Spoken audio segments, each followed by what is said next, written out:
ধর্মের বেলায় একটা কুফুরি, নব্য নাস্তিকতা একটা হলো যে ধর্মের বেলা আমাদের উদার হতে হবে। কি হইতে হবে?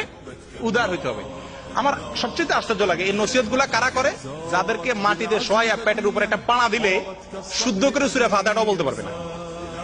ওনারা ফতুয়া দেন আলেমদেরকে এবং 16 কোটি মানুষকে, মুসলমানকে শিখায় যে ধর্মের ব্যাপারে কি করা উচিত না, বাড়াবাড়ি করা, আর সব ব্যাপারে বাড়াবাড়ি করা যাবে। রাজনীতির নামে, দলবাজির নামে, অস্ত্র নিয়ে মহড়া করে সবকিছু করা যাবে, শুধুমাত্র ধর্মের বেলায় কি করা যাবে না? আল্লাহ কোরআনে বলছে ইন্নাল্লাহা লা ইউহিব্বুল মুতাদিন। আল্লাহ সীমা লঙ্ঘনকারী, বাড়াবাড়িকারীদেরকে আল্লাহ পছন্দ করে না। সেটা কি ধর্মের বেলা না যে কোনো বেলায়? যে কোনো বেলা আল্লাহ তাআলা কি করেন না? বাড়াবাড়িকে পছন্দ। কিন্তু ধর্মের বেলা বাড়াবাড়ি কাকে?